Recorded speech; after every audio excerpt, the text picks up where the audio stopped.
YouTube, what's good? It's Matty B. Welcome back to the channel, and as always, thank you all for tuning in. I'm sorry, I know I sound like complete crap, but I've been under the weather, but it's Supercross season. That's what's trending. That's what's going down right now, so I've been trying to dabble in some Supercross content.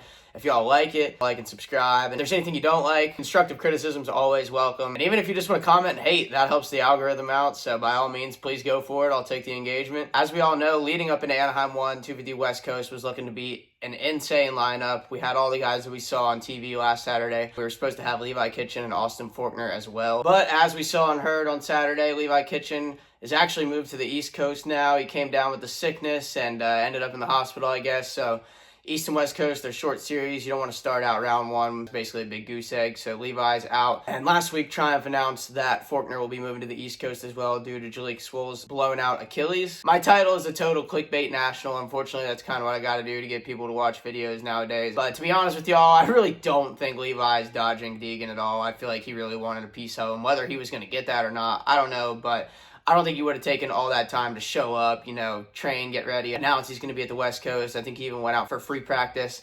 I think that sounds a little bit too elaborate, just to have been planning on going to the East Coast this whole time. And you could tell that Mitch was pissed in that interview. Like, he wanted to have Levi and Garrett both out there because now he's got the East Coast deck stacked to the gills, just like Star Racing. I believe this opens the door up for Mountain Drew Adams to race on the West Coast, so I'm happy for him. We'll get to see what he has. So yeah, I really don't think Levi's trying to duck him. The only thing that really makes you think is the interview with RJ Hampshire during the night show program on TV, where he said he talked to Levi a couple weeks ago, and he said that Levi was thinking about going east even back then. So I don't know if that was just some mind games or a little bit of theatrics. I really don't know. And we all know Faulkner is going to be a contender. He's got a new brain and contacts, so he's running out of problems to have. So long story short, this East Coast really got a lot harder in a hurry. First of all, this is kind of unprecedented. We got Star Racing, Yamaha, and Pro Circuit Kawasaki with 4 riders each all on the East Coast. We got Star Racing with Anstey, Bennick, Thrasher, and Pierce Brown.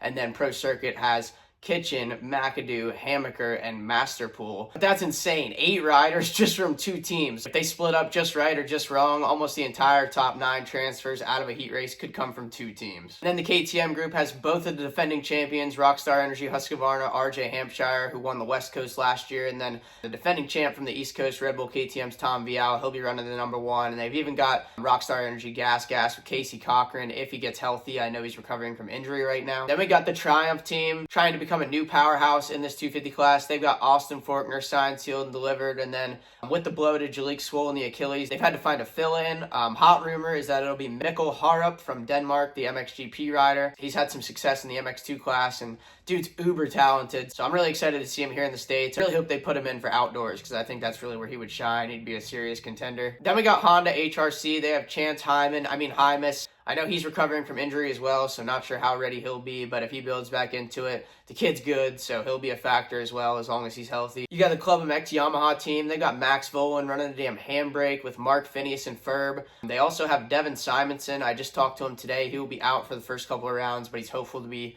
back in for round 3 with the Club MX team. You got Tucson Honda, Phoenix Honda with Cullen Park and Nick Romano. That could be a very silently strong team with those 2. You got the Bar-X Yamaha team, no longer on Kmart Kickstarters, with Dylan Schwartz and Derek Drake, who just found out he has Lyme disease, so he had to skip out on the West Coast. Hopefully Derek will be ready for East. Carson Mumford on the Firepower Honda. We haven't heard a lot from him recently, but he's always fast. If he comes into round 1 healthy, he'll definitely be up in the mix. The Rock River Yamaha team, just chatted with Marshall Welton this morning. He says he thinks he's going to go East Coast. He was slated to do the West, but he moved 450 last second.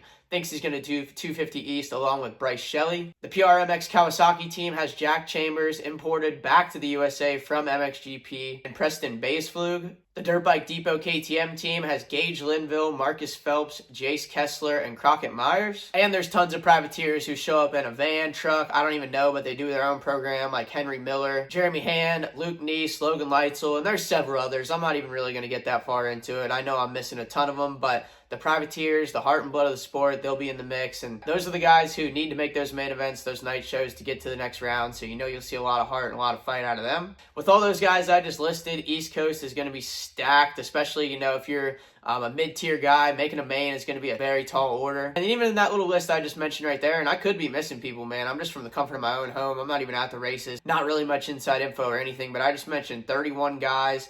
14 of those guys on factory teams. And then obviously you got a lot of those other really good efforts too, like Club MX, Bar X, Phoenix Honda, PRMX, you name it, they're racing. And it's just crazy, you know, with how many guys are on these teams, especially even with those secondary teams included. The main event could consist of all guys that are on teams. It's just crazy how the cookies crumbled where this East Coast has ended up like this. There's a lot of years where it's kind of even, but this year it's pretty lopsided. East Coast is Gnarls Barkley. What do you guys think? Who's your pick for the championship? I originally had picked RJ going away for this East Coast championship, but now with Faulkner and Kitchen added, I've had to completely reevaluate. I don't even know if I'm ready to make a pick just yet. I'm kind of thinking about all this right now, but I really could see a five-way scrap between RJ, Vial, Faulkner, Levi, and even Cameron McAdoo if he keeps his balls in his pants. So East Coast is going to be something we really have to look forward to. They start in Tampa in February, so I'll be looking forward to it. This West Coast kind of got some air taken out of it before it even started, but luckily got some guys like Shimoda and Two Jews crushing it, making Deegs work for it. So these 250 classes are always fun to watch, just full of piss and vinegar, and